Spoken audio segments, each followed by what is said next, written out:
Hey, everyone, welcome to another episode of Superhero Roundup Live. I am Matt Lieberman, and joining me on the couch this week, Sam Basher's here, DJ Woldrich is here, and we have a very, very special guest, Miss Roxy Stryer.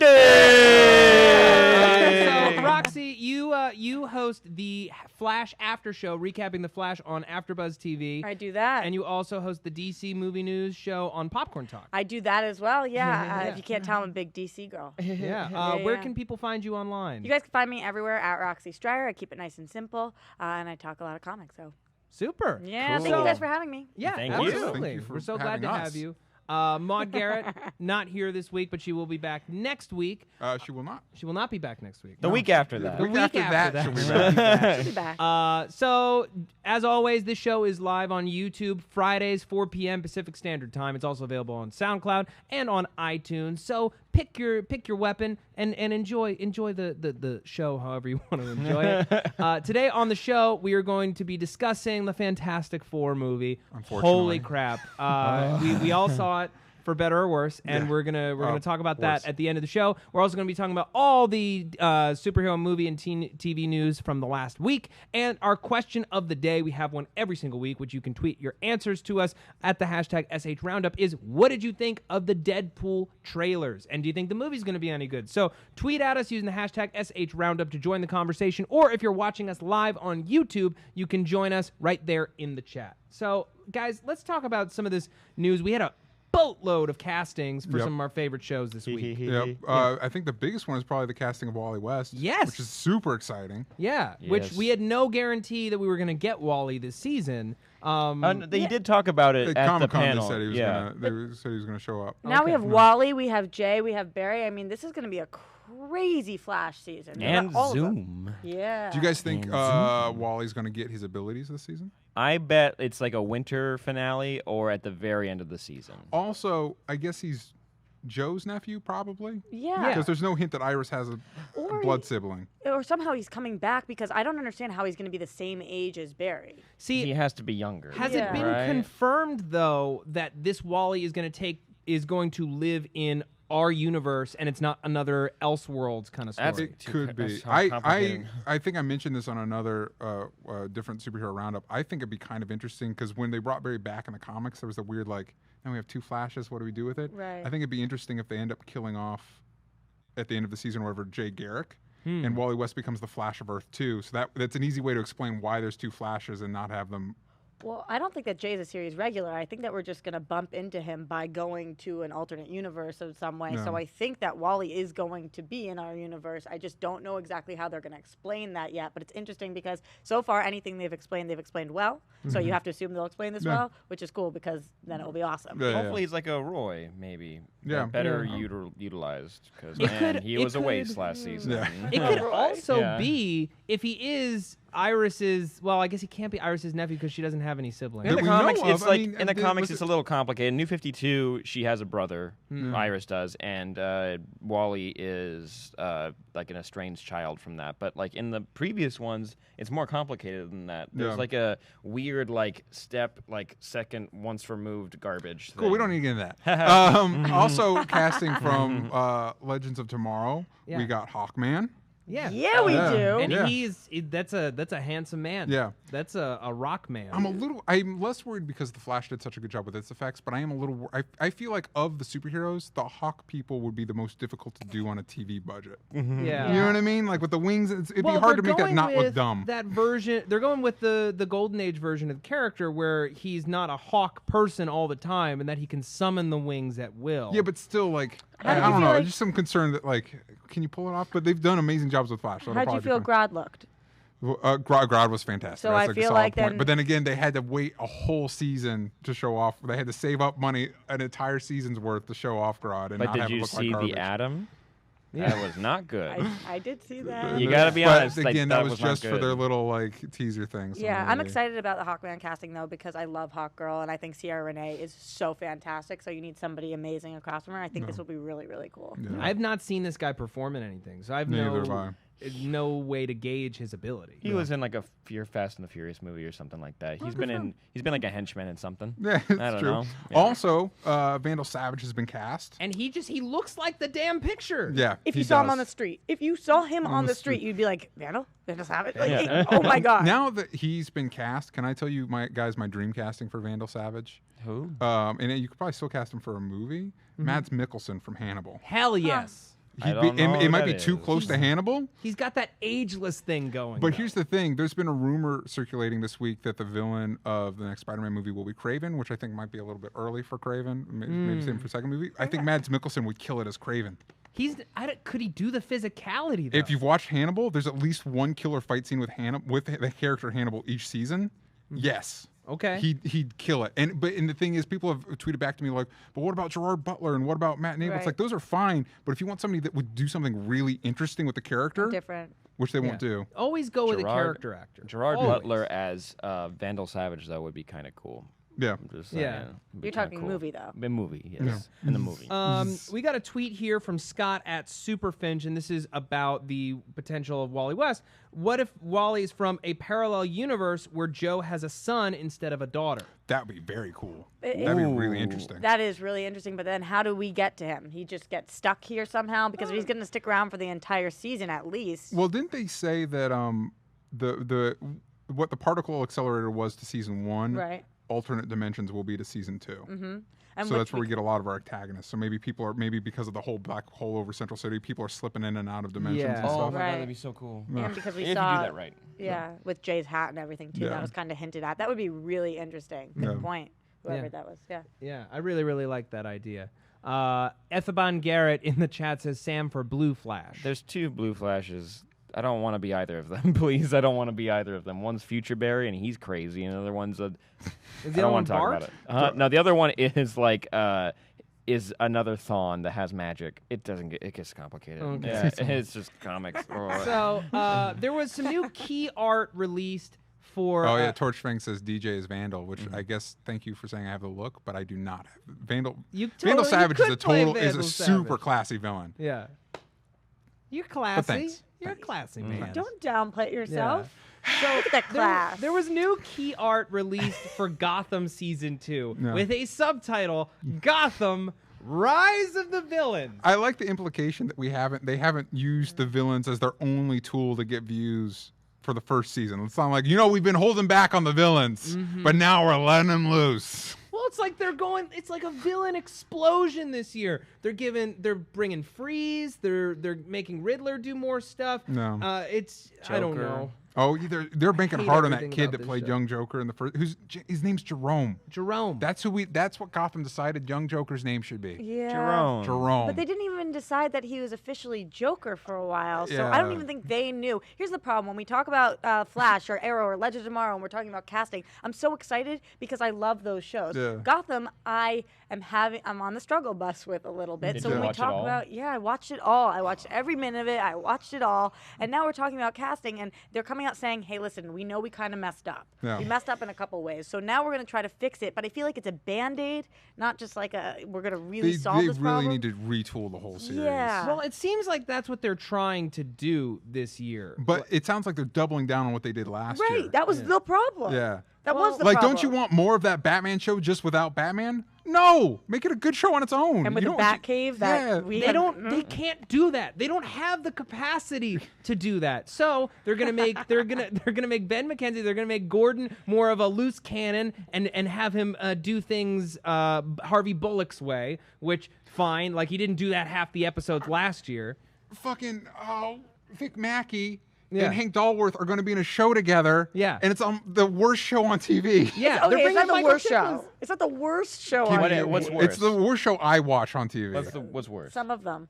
there you go. of There's a Some of the other hypothetical ones. worst show out there that lasted an episode and then was quickly canceled.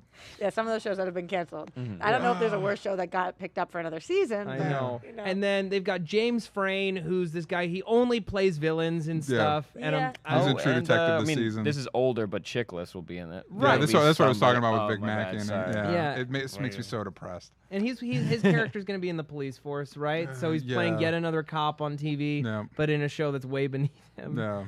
It's just depressing. let's talk about something a little bit better. Let's talk about Agent Carter. Which, yeah, they announced the villain for next season. And? It's a character named Madame Mask, who is traditionally an Iron Man femme fatale type villain. Yeah, she's a sometimes love interest of Iron Man, too. Yeah, it's not a great comparison, but the best I could do for people that aren't informed is that she's the Catwoman to Iron Man's Batman, essentially. For people who aren't well, informed. no, not like it's not like people that like don't get like I don't know. I know what you mean. Aren't up their ass like I am. Like I don't know. So why are you so excited about this then? Because she's awesome. Because she's a great Iron Man. It was simultaneously exciting to find out and disappointing. Because it's awesome that Peggy Carter's getting that as an antagonist because she's a cool antagonist. But then it reminds you that like they never really utilized Iron Man's best villains in those movies. Here's a question: do they ever utilize villains well in Marvel movies? Ever? Besides Loki. Sorry. Loki and Wouldn't say Ultron. Wouldn't say Ward? But that's he was invented, so he doesn't count. No, Marvel has issues with his movies, and it's starting to infect some of the ones that aren't in the MCU as pertaining to Fantastic Four. Yeah. Well, that's the thing that's like so baffling to me is there's so many people either talking on Twitter or writing articles talking about Fantastic Four as if it's yet another Marvel movie, which Marvel had no say in any way on any creative decision. This is one of those times that rock solid Marvel formula would have helped this movie from spiraling down the drain. Yeah, what do you think, Rox? I don't think I could talk about it until we're ready to talk about Fantastic Four because once I unleash the beast, it's that not is gonna put it back in the inside bottle. of me. Out. There's not gates gonna go open back up. in.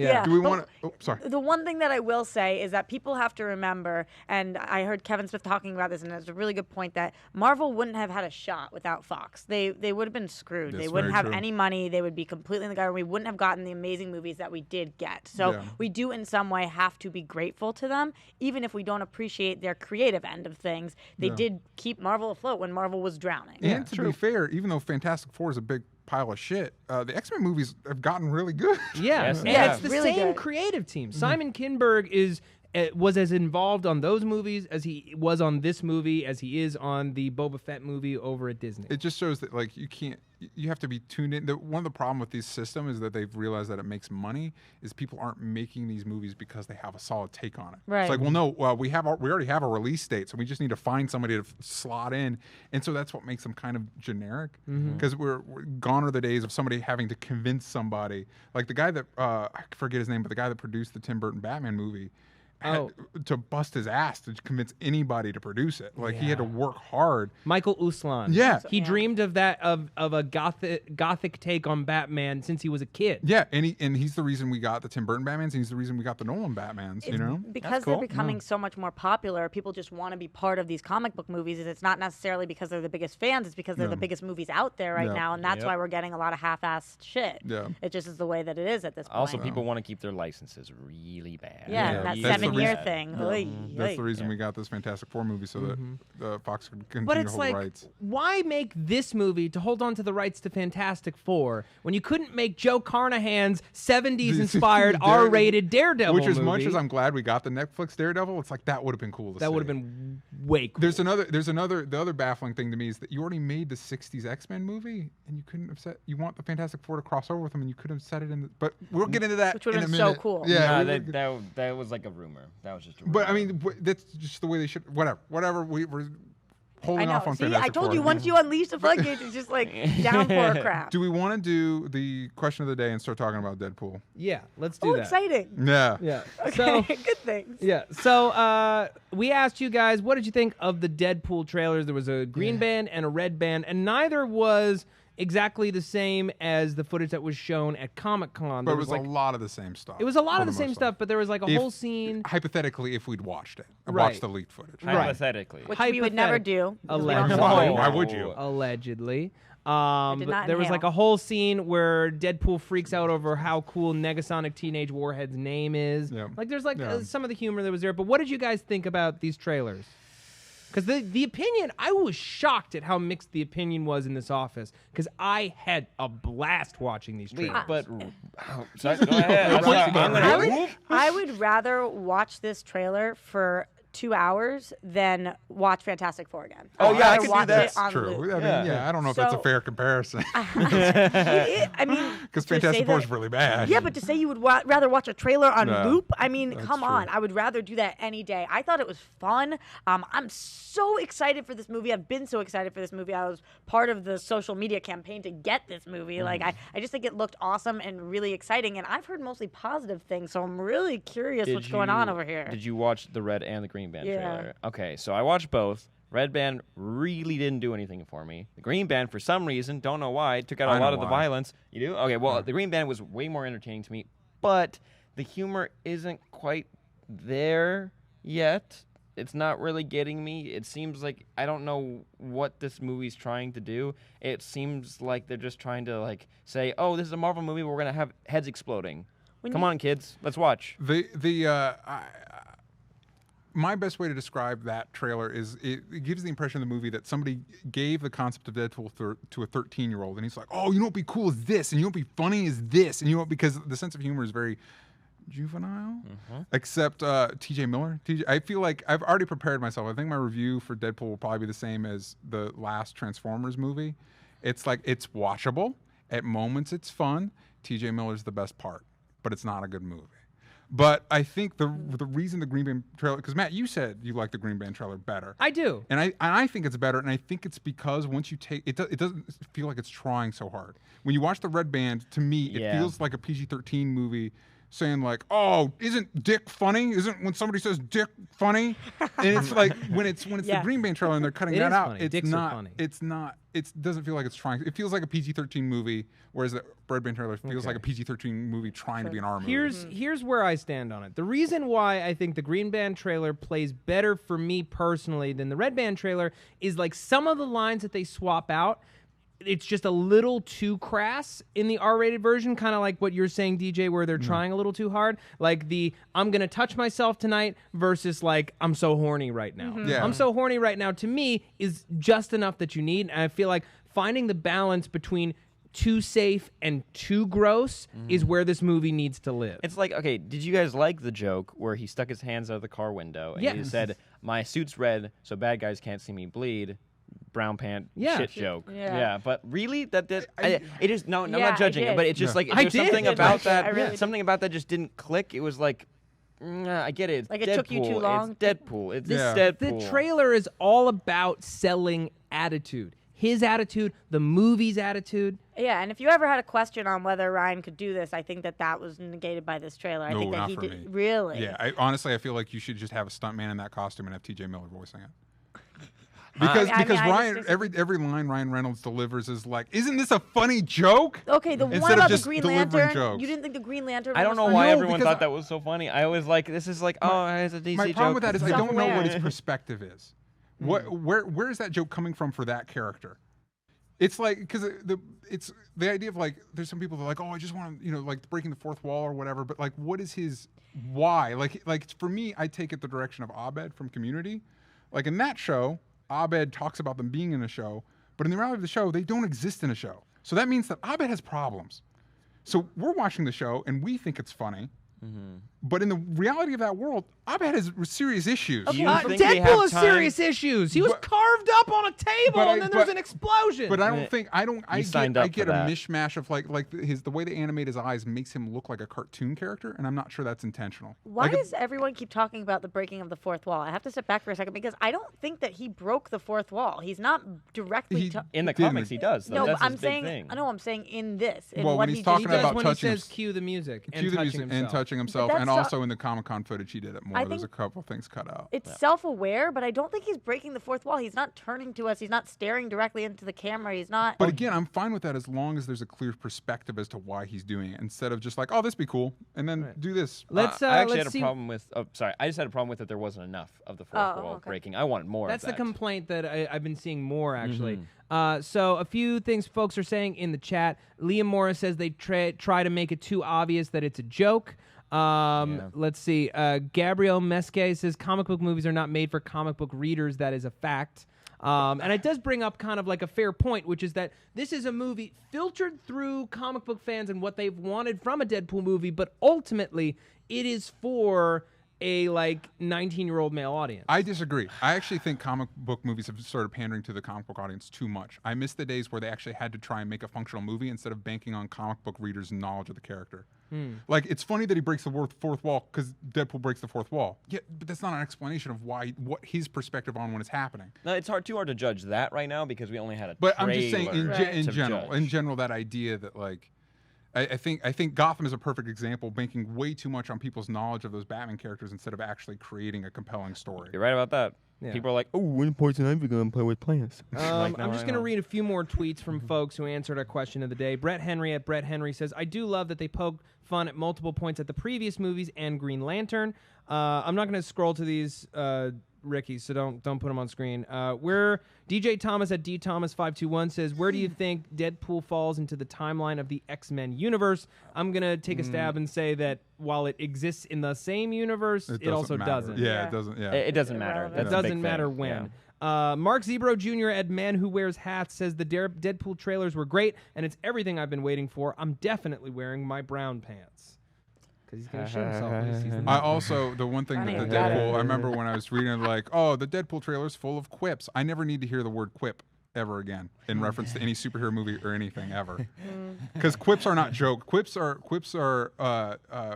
good for people who can't tell jokes. Did Right. it make you guys enjoy it a little more knowing that this was a ultra low budget film? You know, honestly, Is it? It's, I mean, they're saying it's between like 40 and 70 mil. So and it's also in the dumping ground of February. I honestly, I as much as You know I what else don't- came out in February? Kingsman. I think it's a perfect time for it because it's exactly like that. Exactly. You know what Love else Kingsman. came out in February? I think I could be incredibly wrong. Kick-Ass? Can I be honest with you? As much as I don't like the trailer and I don't think I want to like the movie, I am rooting for it because one, Ryan Reynolds seems like a very likable person and he legitimately cares about the character, so I want to see him succeed for once in one of these movies. As an actor. And also, I want a movie like this to be successful because it might open the gates for more weird stuff and for studios to be like, hey, maybe we don't need to spend $1 billion every superhero movie for every character. Maybe we can have lower expectations and put it in February and let it just do what it's going to do. Yeah, I mean, on the actor note, I've been loving him since Two Guys, a Girl, and a Pizza Place. So, you know, I've loved him So for you're a really on long board. time. Yeah, It totally. just seems like a really decent guy, and so I want one of these movies where he's been trying with Green Lantern and Wolverine X-Men Origins. He's like, he's been trying Hey, really this is hard. take two. This is take two for Deadpool, Yeah. and I want it to succeed so bad I want him for to Ryan do well. Reynolds. Yeah, I've never exactly. like rooted so hard for an actor for his role to work, for his movie to work. Yeah.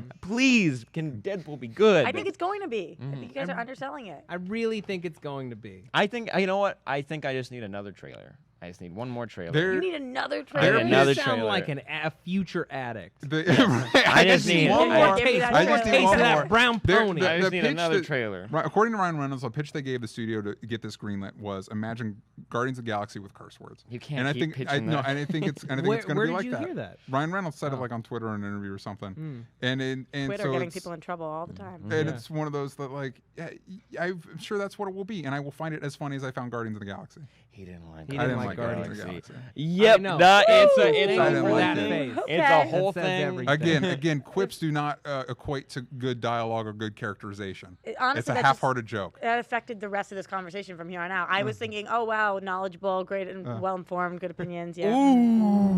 We can go into why Guardians of the Galaxy is not a good movie. No, No, if you we're want. not gonna no, do that. no, Not on no. this show. No thanks. We'll have a We're special getting- episode. Gamora was DJ completely wasted. DJ, I think it's time to do your pull list. Do you want to do spoiler-free review Oh, first? do spoiler free, then And pull then us. we Yeah, pull yeah, it- yeah. yeah. So we saw Fantastic Four. I'm sure that some of you have seen it as well. We're gonna talk about it spoiler free for a few minutes, and then we're gonna do the pull list. And then anyone who doesn't want to be spoiled should just get the hell out because we're gonna be talking about this movie. In a But then nice come way. back We'll miss later you. when Yeah. you've seen it or not.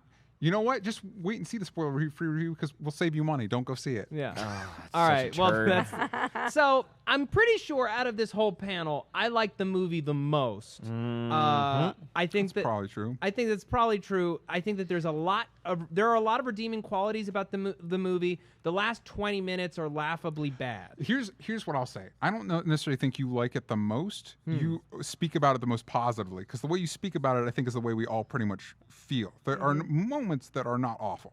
Right. Like there's moments that show promise, I which think almost there are whole sections that are far from awful. and I think we might be able to agree that it is very uniquely. It's bad in a very unique way. Here's the thing. It's uniquely bad. I'm a very positive person when it comes to movies. I loved The Amazing Spider-Man 2.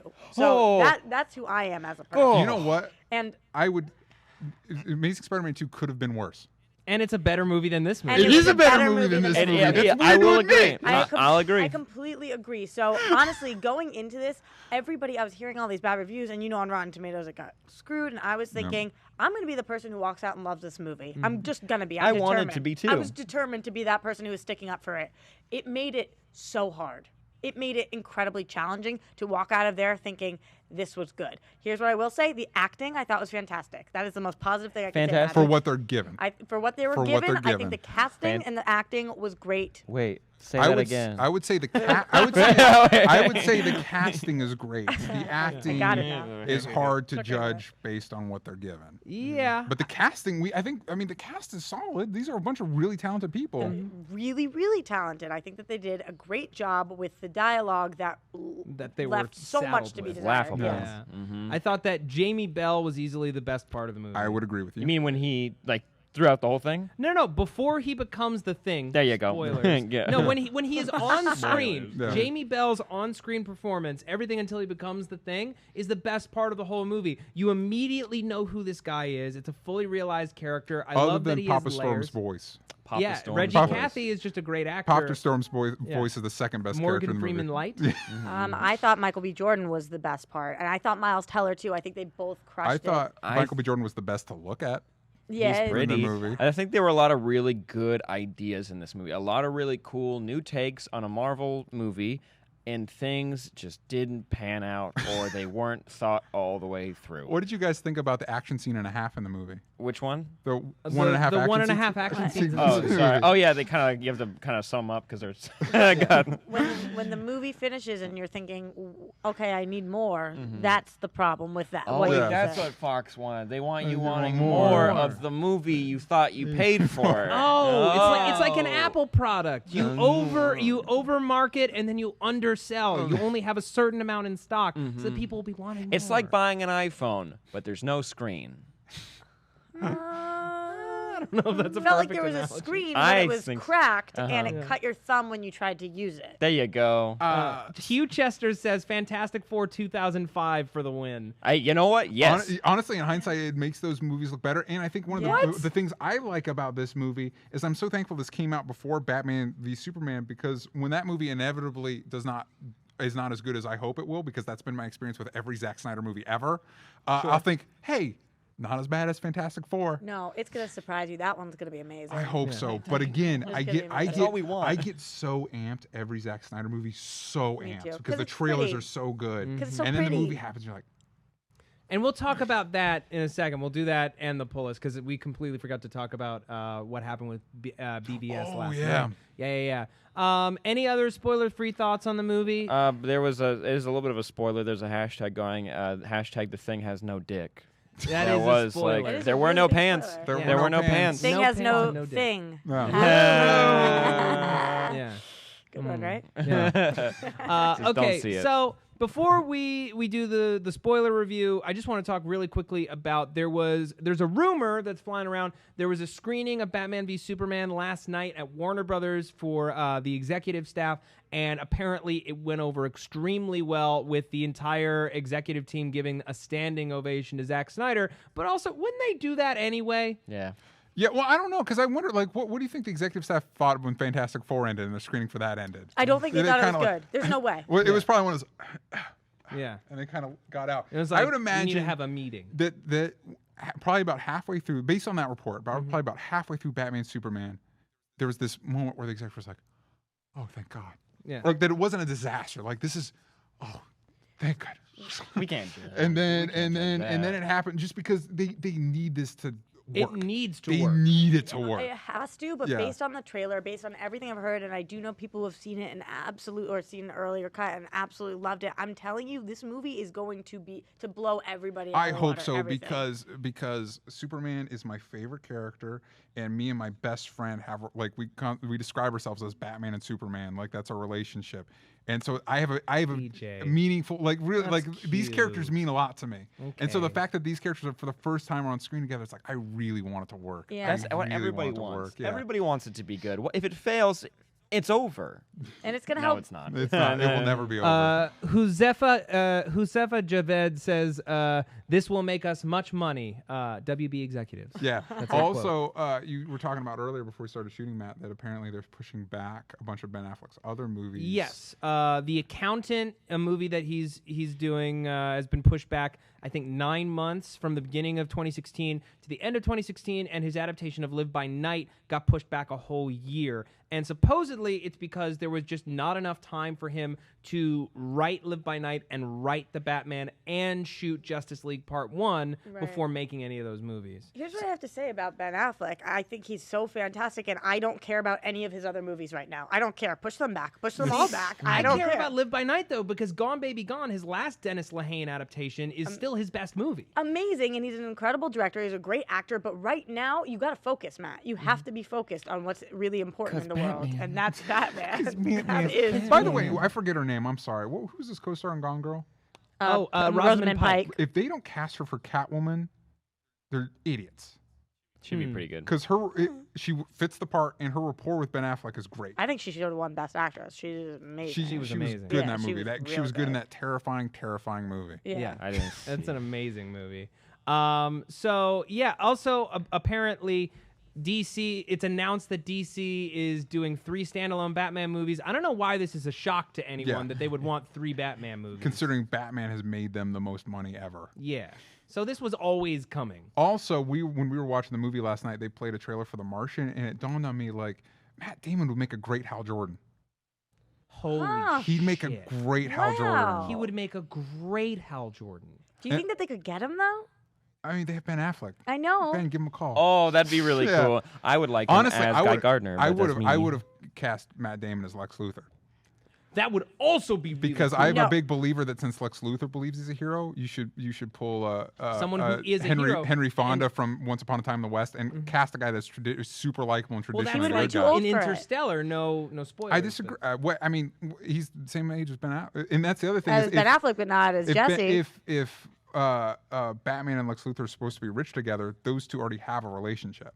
Yeah, that's true. But saying. how much do you just hate Jesse? Everything that he's saying off air, and it's making you just hate his character even more. It's building up to it, you know. All right. So, DJ, you want to do your Pull pull list. list, Let's and do then we're that going to real talk quick. about a tweet that Josh Trank sent out last night before we get into the movie. So, real quick, one of the comics I loved when I was a kid was the Sonic the Hedgehog comics. Really? They were great. They were also a basis for the great Sonic the Hedgehog cartoon. There was a shitty one just called Sonic the Hedgehog. There's one that's referred to by fans as, I think it's Sonic Sat AM, Then whatever. there's one Sonic Underground. Yeah, which I didn't watch. But there's one where, anyway, it was really cool. I haven't read it in years, since it was in like middle school, but they're coming out. I was looking at the solicits, and they're coming out with their 275th issue, Sonic Wow. 275, Wow. and they're doing a big crossover. They're doing Archie's doing the Mega Man comics too, so it's a big crossover with Sonic and Archie and all the Sega and Capcom franchises. What? Cool. So if you just want to check it out, this probably is not the storyline. Crisis I on think it's- Infinite Games? yeah, I think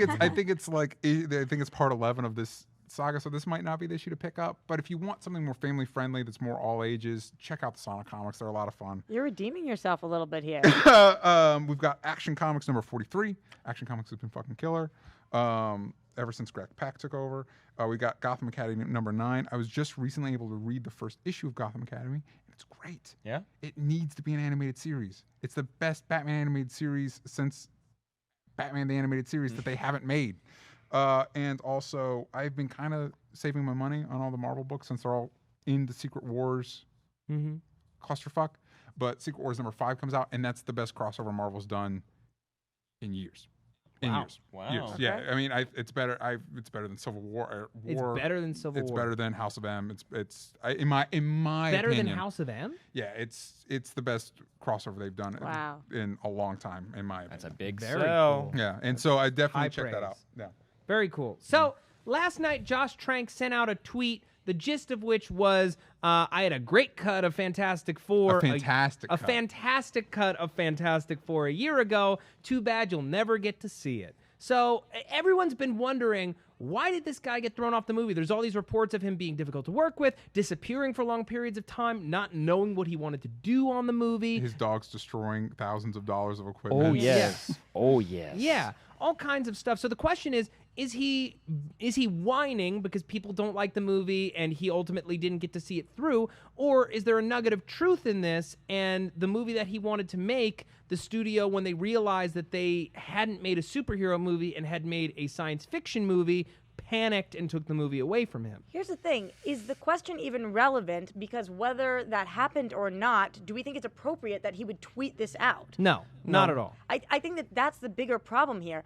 You don't bite the hand that feeds you. This is such a rude thing to say. You stand by your work or you stay silent, if anything. For him to come out and attack when all this bad press is going on, it just is such a bad look. It leaves a horrible taste in my mouth. You know what classier directors do when they're not proud of the work that goes out? They change their name they take on a pseudonym and put that on the movie. Mm-hmm. Really? Like David Lynch for not the original cut of Dune, but there was like a straight to TV cut. He had his name changed on it because he didn't want. Yeah, this But is David Lynch atrocious. is a class act. So.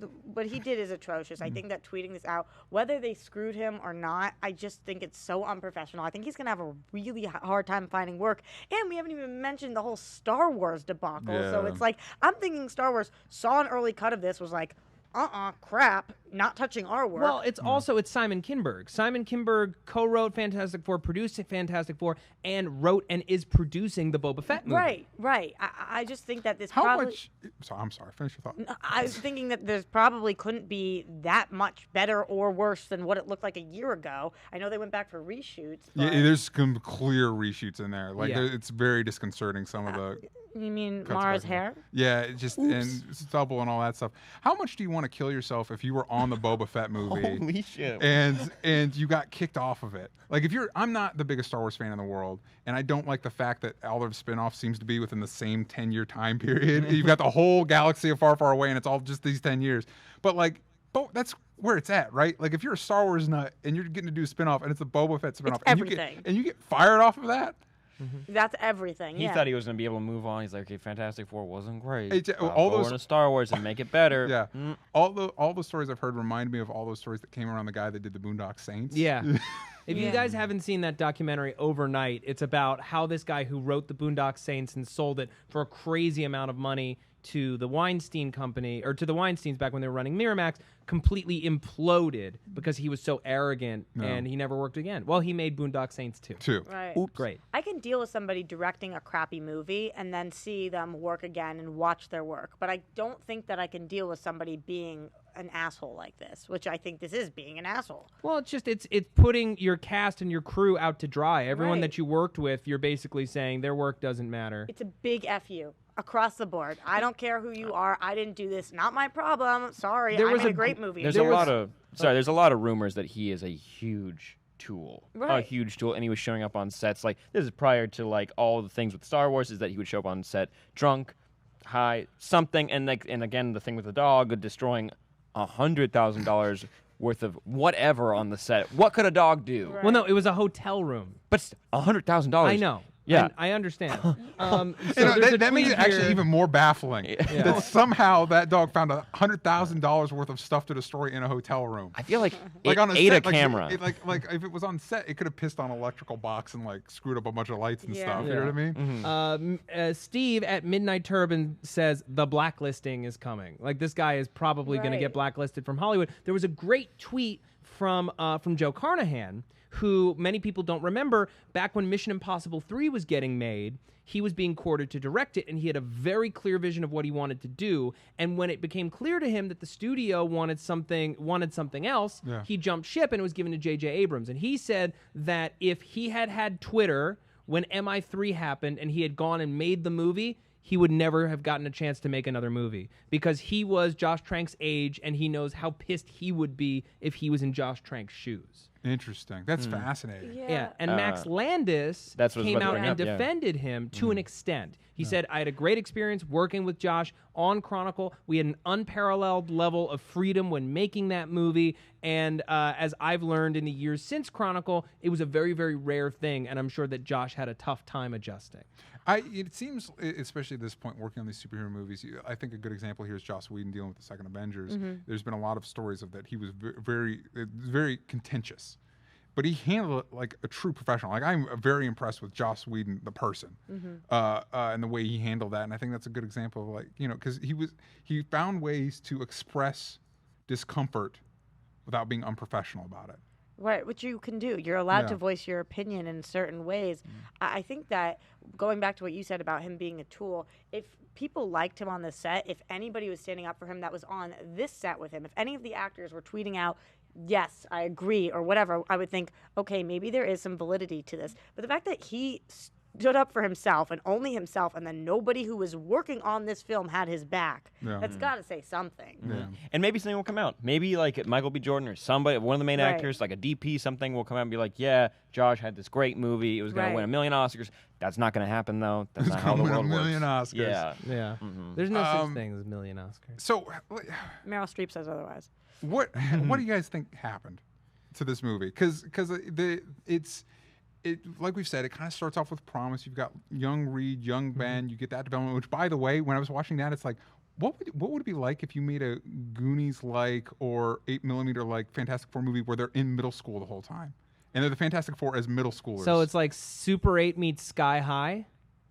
Yes, so. Kind of. But you know what I mean? Like I think that because for me, I think there's that sense of wonder with I think a problem with making a Fantastic Four movie is the same problem they have with making a Star Trek movie. Is that when you try to describe it like, oh, what makes this cool? The sense of wonder and adventure and big ideas and discovering new things. And I think the studio would be like, yeah, but like punching and explosions. Right. I mean, yeah, that's in it. I mean, there's the thing, but like it's not about that. And so it's the same trap you fall into. And if you had them be kids, you could have that sense of wonder and exploration. Or if you said it in the 60s, because we didn't feel like we knew everything then, And I don't know. But anyway, imagining the kid version of that, and when that Cronenberg scene is after the teleportation, where it's like a fucking nightmare. I'm like, and there's 14-year-olds there instead. Honestly, I think for me, that's the best part of the movie is right when they come back from their teleportation. Well, here, let's it is really quickly, if you haven't seen the movie and you don't want to be spoiled, now would be the time to stop watching. Come back later, watch it later, or listen to it later. But we're gonna get in deep with this movie. If you plan on watching it, which you shouldn't. Yeah. Here's why I don't think it worked out. I think that movies right now, when you are doing a huge superhero movie like this, you're thinking, all right, we got 3 movies. Yeah. So this movie is going to be part 1 of 3. This movie had so much expository. It was crap. The first part was absolute crap because it was an hour and a half of build-up to something that we never even got to see. Now, if this was a 9-hour series, then maybe we could have had that much. So if they're writing it as if this is going to be 3 different movies, then I guess, okay, we can spend that long on it. But then what they did was ended it with the end of what would have been the end of the 3rd movie, just tacked it on to the end of this as if we had been fighting for 3 movies for But it was even like hollow build-up. It was like True Detective Season 2's version of build-up, where there's a lot of time and silence, but you don't get like, how do you have all this time, an hour before they get powers, and we still have no idea the sense of who they are, their relationships to each other? Like, we didn't even get to where the did the time go? We didn't even. There weren't any backstories. Like, you started to build like all these, like you started to set things up that never got resolved, and like things were resolved that you didn't give a shit about. It's like someone with ADD who just moved into a new place, and instead of working on one room at a time, they're like taking one thing out of one box, and then they're in the kitchen, so they decide to make dinner, but then they need the pots and pans, so they go to that box, but there's a bunch of towels in there. And it's just sort of like you never get anything done because you're trying to accomplish a bunch of different things. The way I described it to you before we started shooting was that it seemed like a great, and I told you guys after we saw the movie, it was like if you made a movie, it's a fun experiment about if you made a movie with all the stuff you'd normally cut out of movies. If you took all the stuff that's on the cutting room floor and like put it as the movie. Yeah. And there's a lot of setup for things like the car. Like I thought the car was going to come back because it's going somewhere. The car never comes He hands back. him the Swiss Army knife, which means nothing. Hey, Nothing. I'm Storm's just into doing music. this from my car. Yeah. I'm building this teleporter for my car. Sue Storm listens to music and is about patterns, but for some reason she's also building suits. And by the way, I don't think there's been a more thorough scientific exploration team since Prometheus. Hey, look, that's green and glowing. Let's poke it. Okay. What? With He the- stuck his hand into it, his whole hand. Hold on, Roxy. No, you mentioned Sue Storm, who I had the biggest problem with in this movie, and it had nothing to do with the actress. It had to do completely with the costume and the design and the way she moved. It was like a cross between Glinda the Good Witch and Tinkerbell as she like bubbled around. It was so weird with her hair changing every 2 seconds. Yeah. I couldn't believe that somebody saw this and said, "We're gonna put this on the big screen." Yeah. Baffling. There's so many things like that are just kind of like baffling and almost borderline offensive. Is the fact that she doesn't go to the alternate universe with the boys? Are you they kidding? call his fucking childhood friend who hasn't been on screen for nearly an hour. They call him. They didn't even call her. She was there. And they didn't even call I love her. that. And Like, she has to be the buzzkill who brings them back. And then she still gets the powers because somehow that happened. well, Are you again, kidding? that She actually got her hit. getting the powers actually kind of makes she's hit with like the dimensional thing, so it makes sense that her phase abilities, she's Right, phasing out that of dimensions. made sense. The power that made the least sense is there's no like. I also like how on the nose, like it looked like rocks were literally being thrown into. Yeah, what was happening there? Were they attacking him? And Like with the rocks just want to be part of him, like and then fire magnets. comes in. But I don't know how Reed gets stretchy abilities. Like that No, wasn't that's really the one that established. Well, never okay. made any I sense. think it's because. Hold on, let's try to explain this garbage. Because it was after the teleportation. Oh, he didn't. You get know his what? I'm abilities going to till bail after- on that. I don't know how to You were gonna explain say it. because he's Okay. trying to reach Reach for him him. and Man, so he how doesn't get his terrifying was powers. that? By the way, his Yeah, legs that are whole already story. mangled, and then just stretching out. Yeah. But I love the explanation for the powers thing. Like, Ben, listen, you made it with me. You gotta do this. Dude, I'm not having any training, whatever. But dude, how else are you gonna be the thing? You need to come here and do this. Sue, why aren't we including Sue? Ah, 'cause she's a buzzkill and she's a girl. Fuck her. Let her come back later. That's literally what it was. I was sitting there feeling offended for women across the universe. Like, we're just not going to ask her. And not only that, she's your sister, bro. Yeah. That's your sister, and she's been working on this forever. Yeah. I have a question. If you intend at a script writing level to send to give 5 people powers, Yeah. why not build a machine with Missing 5 5 pods? That's what I was thinking. So I'm sitting there thinking, oh, they couldn't fit them. And then I was like, it's their own fucking movie. They Yeah, can they fit however couldn't many fit people them. they Yeah. want. there can be 20 people in there. Let me. Here's the one. You know what? Oh, Here's the man. one argument There's that I can never make that enough time better. to discuss this At movie. least Sue is not as dumb as everybody else. At least Sue. Then this is. I'm stretching a little. I'm stretching a lot. Yeah. At least How stretchy? she's not as because those 4 are the dumbest scientists. Ever. Oh fuck it! Let's go on the machine. Hey, they were drunk. Hey, we proved it was safe, all right? How With are they the going to monkey. get themselves back? Which why couldn't the monkey have been the bad guy? How great would that have been if they sent the monkey Cool. back and they're like, "Oh, it's fine," and then they all went, not knowing that the monkey's transforming Well, as they it- speak. That would It's a give chimp. us a It's not reason for I'm the sorry. monkey to be CGI. It would have looked way better than what they ended up using. Oh my god, he looked like a weird robot that I created with my trash can. Well, no, it was just guys. It was just leftover footage from Dawn of the Planet of the Apes. Yes. It's just some Dawn of the Planet of the I- Apes. I'd It's like a to baby imagine that they Caesar. had That's that, it. that Toby Kebbell also played the little chimp in the machine too. Oh. He was on set. He was hanging out. They like By had the him way, hop in how there. gross was Doctor Doom? Like not Gross. cool. Like not cool. Like oh man, Like he's he a was cool villain. sick. Gross. Like he was. He was bad. disgusting.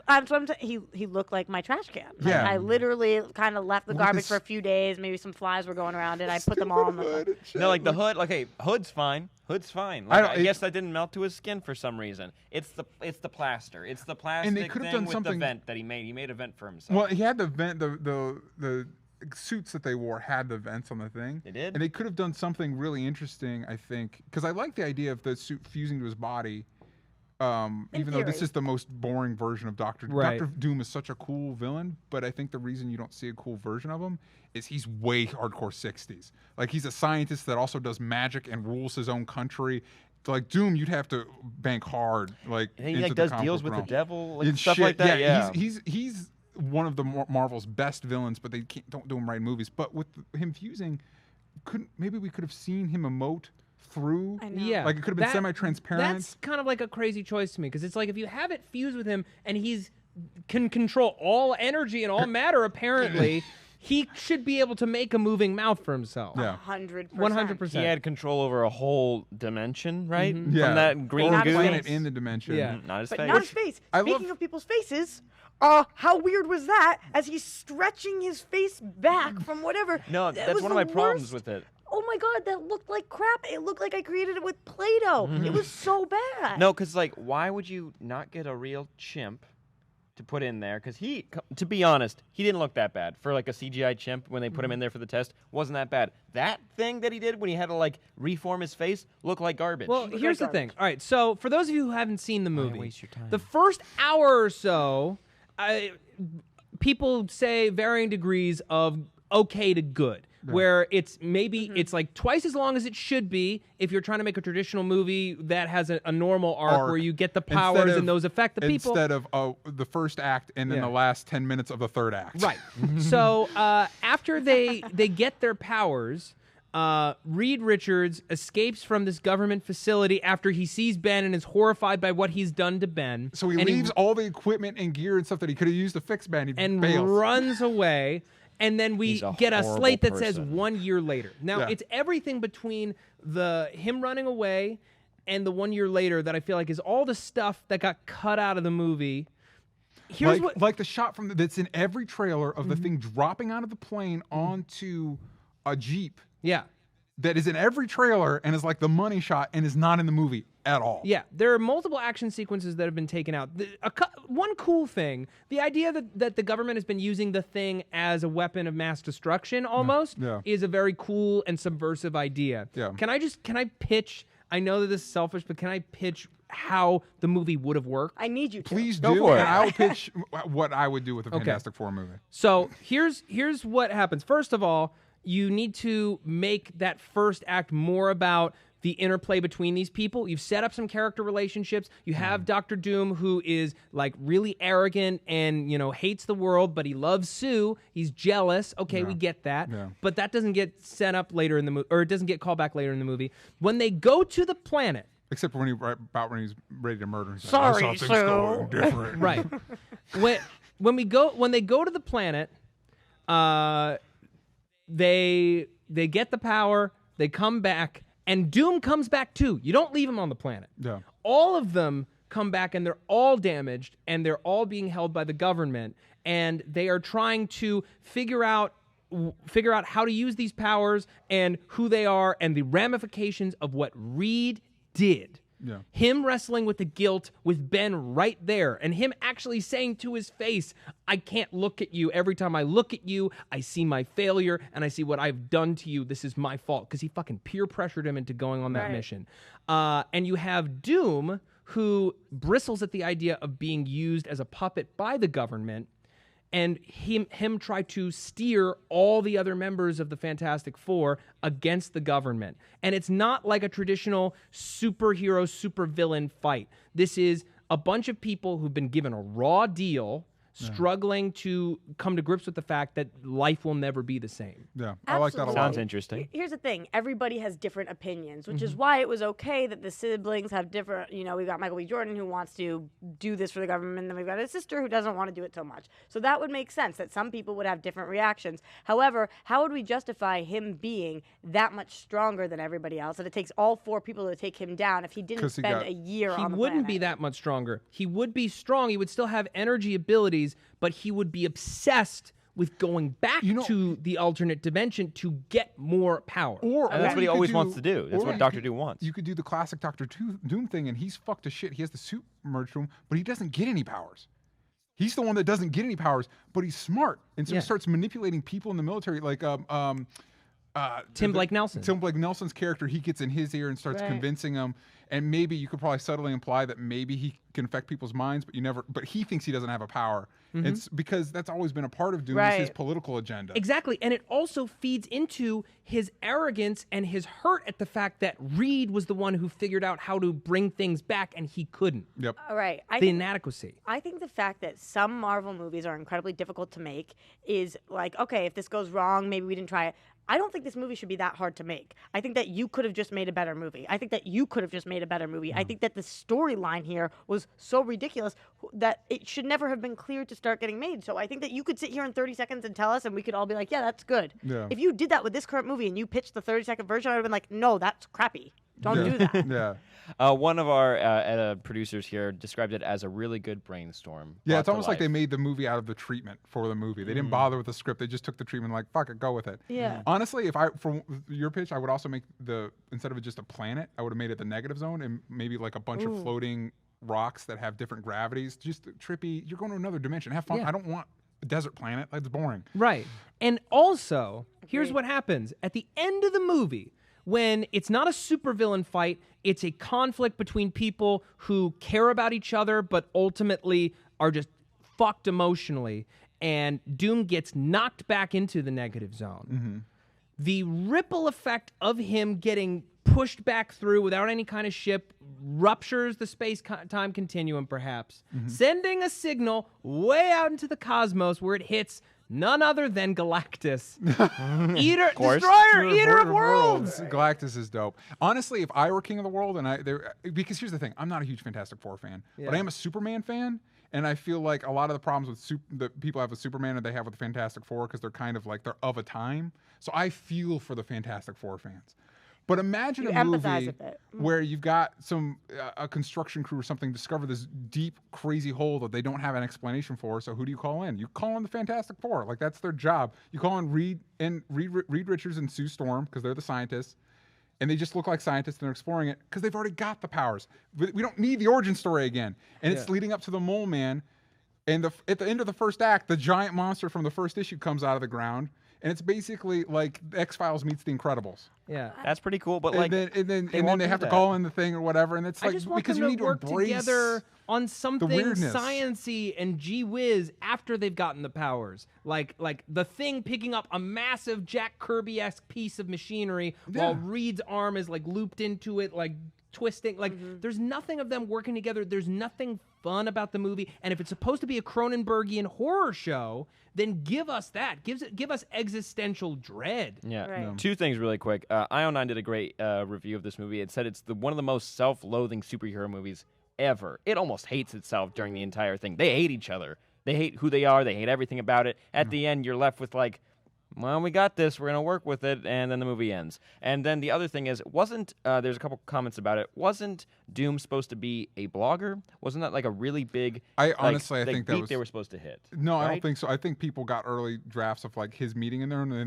they freaked out like, "Oh, he's a fucking internet That was it? blog," and Okay. stuff like There's just that. a few things I remember hearing It's before like the Joker's movie tattoos. came out. People Yeah, didn't know there's what like to do one about it. shot of Yeah. his screen when he's in his like little hacker hideaway that looks like he has a blog, but that's it. I didn't buy his whole You motivation need to- up you until need he to- left. Honestly, the best Fantastic Four movie is The Incredibles. Like Yeah. they captured the wonder and adventure and fun and everything that the Fantastic Four should be good at. Totally. Right. I didn't feel like we didn't need another origin story. I think if we did it well, we actually could have used the origin story, but more so just to understand the dynamics of these characters. Yes, we have siblings. One of them is black, one of them is white. Did we explain it because they're adopted? Yeah, but let's talk more about what that meant and where everybody came from and how they started to from know each other. Kosovo. Whatever it is. What'd you say? She's from Kosovo. Yeah, sorry. I mean, I just think that there's so much here that could have been cool. We could have dived into it, and we didn't ever do that. Instead, we had an origin story that took an hour and a half that I didn't care about that much because it was just origin that was so generic. Yeah. It was nothing cool. Matt Jefferson at MattJeff323 says, would Fantastic Four be better if Will Smith had said, what are they, some kind of a Fantastic Four? It This would have was been actually worse. I was think the way they worse did than it, that? I thought it was worse. The way they did the ending was so much worse. How did that become a cliche? How did that become a cliche Hey, so fast? they tried to be the Avengers so hard in this movie. Also, they had what the is the- portal, they had that end line. That's right. What is the deal with like they end up in some sort of bunker? By the way, this whole movie's shot in like bunkers and the woods. Yeah. And the whole second act, everything in that military base is told from the perspective of Tim Blake Nelson and the dad. Yeah. None of it is told from the perspective of our main characters. It's story suicide. Yeah. Right. I agree with But that. they end up in a bunker out in the woods instead of the Baxter Building in the center of New York. Yeah. Because why? That's called Central City, which I guess might be a thing. There might actually be a thing called Central City. Someone that's a tweeted base. us. Yeah, let us Yeah. know. We were And then going they to end DC with the over thing. there. I don't know. Yeah. Now, You know get a what? funny Yo, joke. this is fantastic. What did you say? No. Yeah. That was probably the worst part of the actual movie was that last part. Shit. Even though I like the dynamic of the kids because I thought that I think they're talented actors. When they're sitting there trying to decide the name, who on earth actually put a pen and paper and said, this is what we're going to write, and then was like, wow, that looks really good. Guys, we fucking cracked it. Are you kidding? Are you kidding? That's how you're going to end your movie, and then not even say it, and then have the screen pop up. Yeah. I laughed Maybe they were like uproariously for a full minute. There were 5 other people in the theater, and I'm sure they all hated me. I could not stop laughing. maybe somebody was like, the movie's already this bad. How can we make it just a little worse? It's like a dare. Yeah, you know it's a what? dare. That scene where they get drunk and decide to get in the teleportation thing is how the movie was conceived. Josh Trank and the execs at Fox all got wasted. You're like, okay, here's what we're gonna do with the Fantastic Four. Here's the thing, right? I feel like it would have been at least less offensive if during the scene where they were drunk, Reed, because he's like, just like a happy-go-lucky gee-whiz nerd, Drunk dial called them the guys going to the other Fantastic dimension. Four. We're the Fantastic Four, and they're Yeah. like, get over yourself, Reed. Come on, get in the pod. Like, because it is a lame name. Yeah. It's lame. It's a If you're- very 60s Silver Age name. Yeah. Hey, If he for did name- it then Sue wouldn't have even been in it because she wasn't part of the 4 that was going. She wouldn't have even been in the Fantastic Four. Yeah. But that would have been a better time But if then they had Doom included came her. back. Doom Oh, came back and he you felt know what? he Honestly- was mad about not being part of the Fantastic Four. That's the thing. No, honestly, like maybe they work so well together. They call themselves the Fantastic Four, and that's just one like. Or the dad could have called them that. Yeah. These are my Fantastic Four. They're the ones getting it done. Anyone else? Or, yeah, It's Kimberly Nelson, That would have been fantastic. fine. Wait, Yeah. what did you say? What did No, wait. And then look off into the distance. and it's over. just waiting for the title to come up How great would it have been if they looked into the camera, like all 4 of them, and it ended. and winked with the wink sound. Yeah. I think it would have been better, and I'm not kidding. Yeah. It would have been better. Shit. Unfortunately, we are out of time. Anyone have one last thought they want to throw in there? God, don't see it, please. God, don't see Guys, it. go see Ant-Man again, or go see. I hear Cop Car's actually Cop pretty Car is good, awesome. and that's the guy that's going to direct Spider-Man. Yeah. Yeah. Go see End of the Tour. I hear that's great. Mission Impossible. Go find an indie theater near you and see a movie that otherwise would not get your ticket. Because at the end of the day, this movie wasn't a good time. Don't Even though it support wasn't this. good, it also wasn't a good time. Yeah. Not a fun movie to watch. Right. Roxy, thank you so much for Yeah, joining thank us. Thanks you. for having Yeah. me, guys.